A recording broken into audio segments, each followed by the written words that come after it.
You told yourself it was over, enough, and you meant it. Yet somehow, at 2 in the morning, your hand reaches for your phone before you can stop it. Why? Not weakness, not stupidity. That's exactly why you keep doing the thing you promised yourself you'd never do again. There's something inside you, something that was there long before you ever met this person. Something that makes certain kinds of pain feel like home.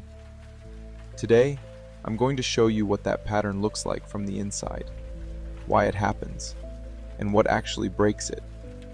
And I'll tell you this right now, this is not about love.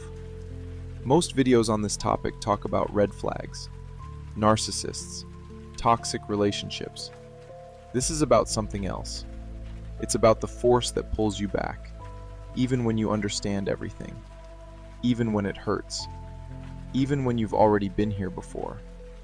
Going back isn't a choice, it's a program, and programs can be rewritten. Your brain doesn't know the difference between someone who makes you happy and someone who makes you feel needed.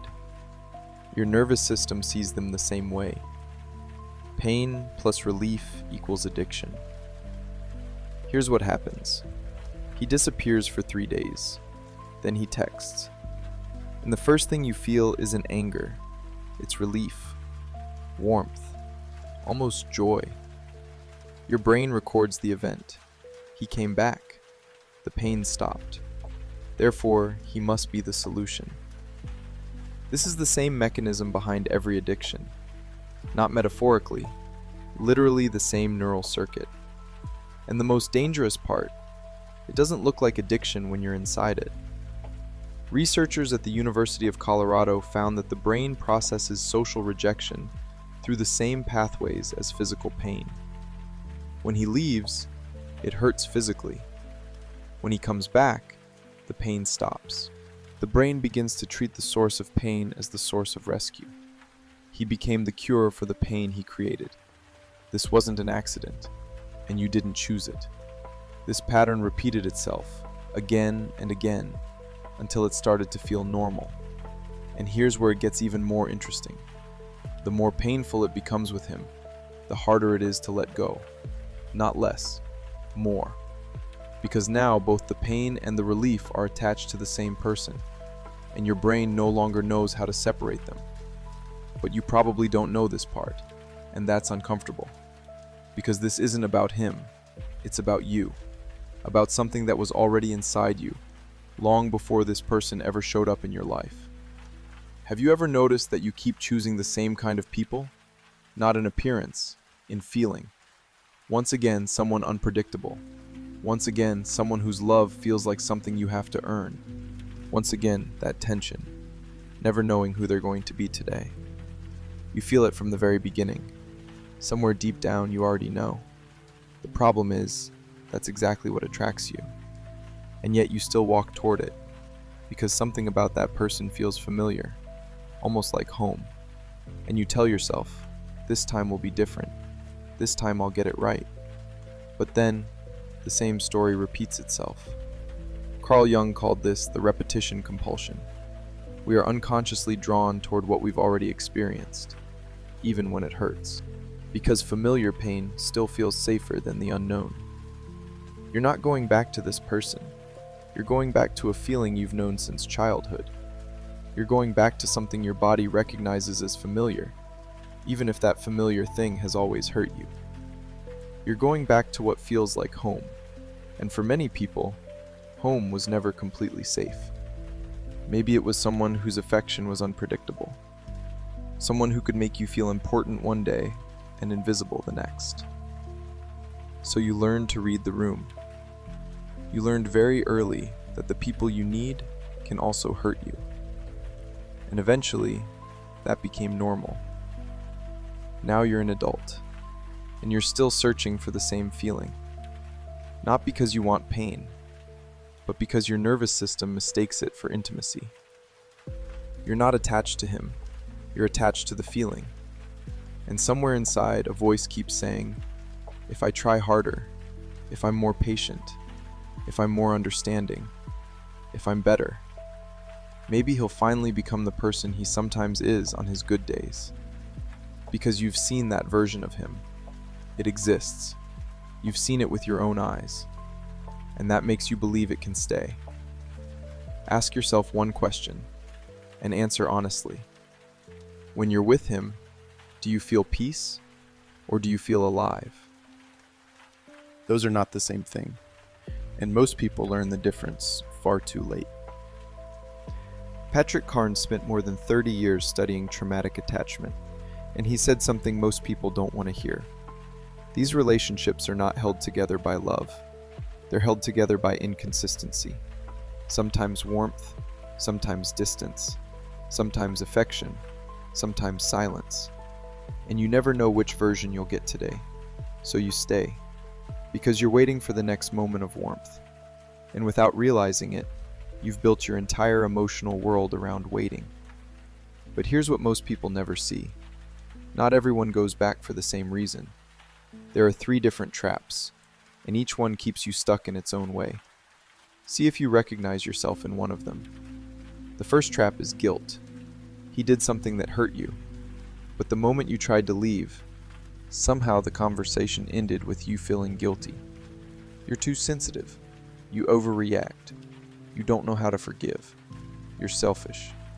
And little by little, you begin to question yourself. Maybe he's right. Maybe I am the problem. Here's what it looks like in real life. You say, "What you did hurt me." And he responds, "You're being dramatic." Or, "I was just joking. There you go again."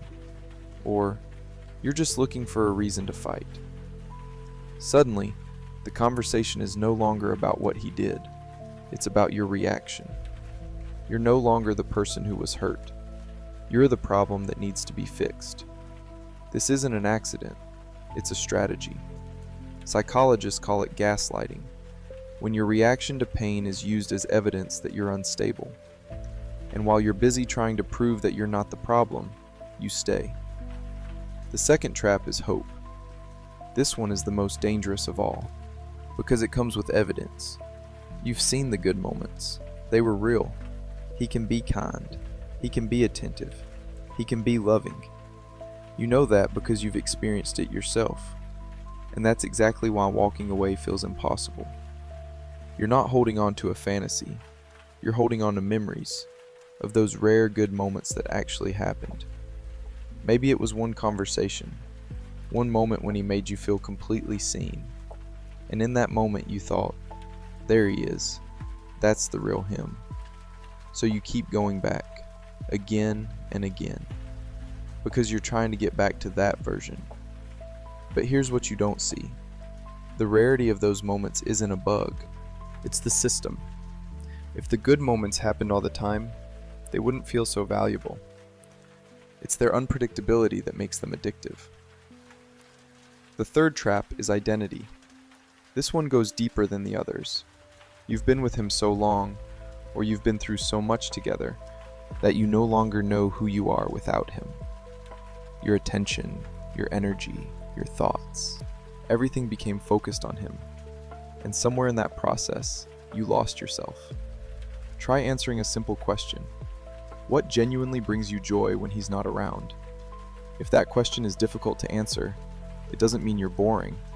It means you've spent so long being needed by him that you forgot how to be important to yourself.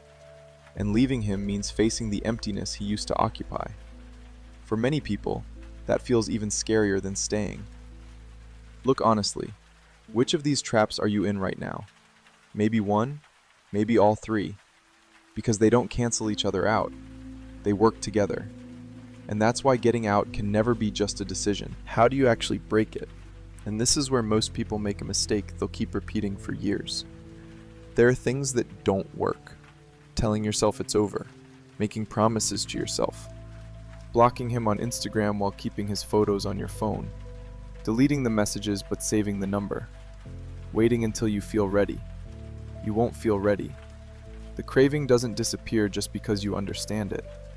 The way out is not emotional, it's structural. The only thing that works is changing the structure of access, removing the possibility of contact, not the feelings, the access. Your body will resist. The anxiety, the sleepless nights, the feeling that you're losing something important.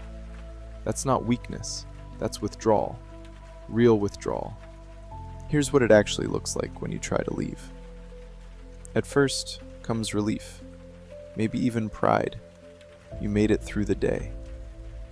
Then comes the anxiety. Not because you miss him, because your nervous system is used to receiving signals from him, and suddenly those signals are gone. It's the same thing that happens when an addict loses access to the substance. Then comes the negotiation. Maybe I should text him just to clear one thing up. Maybe I should check if he reached out first. This isn't weakness. It's your brain doing everything it can to restore its source of dopamine. This is the moment most people relapse, not because they want to go back, because they don't understand what's happening. This is not an emotional decision. It's a physical process. When you suddenly feel the urge to text him, that isn't your heart speaking. It's the addiction speaking. And it will sound incredibly convincing. It will sound reasonable, mature, caring, logical. Don't trust it during the first 2 weeks. Just don't. Researchers at Stanford found that dopamine pathways begin to rewire only after complete absence of contact, for a minimum of 90 days. Not 30, 90. But that's still not the hardest part. The hardest part is letting go of the image of him that only ever existed in your mind. Not who he was, but who you imagined him to be. Those expectations, those hopes, that relationship, that never existed in reality, but that you believed in. You weren't attached to him. You were attached to the image you created yourself. That version of him that sometimes appeared warm, close, real. The one who made promises. The one who seemed real enough to keep you waiting. To you, that version felt real. For him, just a convenient moment. And until you let go of that, not the person, but the hope, you'll keep going back. Because you're not searching for him. You're searching for the ending you wanted. The ending where everything finally makes sense. The ending where the pain becomes worth it. The ending where love fixes everything. And every time you go back, you're trying to bring that story back to life. The real question isn't why you keep going back. The real question is, what are you still waiting for? An apology that finally sounds sincere? Acknowledgement of what happened? The moment he finally sees what he put you through? The moment he finally understands? The moment he finally changes? He can't give you something he doesn't have. Not because he's evil, not because he's a monster, simply because he doesn't possess the thing you're looking for. The depth, the maturity, the capacity to truly see you. And maybe that's the saddest part of this entire story. Not that he hurt you, but that he probably doesn't even understand what he did. He's moving on with his life, and you're still standing at the same door. Stop standing at a door that is never going to open. And the sooner you stop building expectations around him, the sooner you stop waiting for a happy ending that doesn't exist, the sooner you'll become available for something real. Letting go of him isn't giving up. It's accepting that you've been searching in the wrong place. The person you've been thinking about this entire time came to mind within the first few seconds of this video. And maybe, for the first time in a very long time, you finally understand why. You know their name. And now, you know what to do. If this video gave you something you needed today, subscribe, because the next one is about what comes after letting go.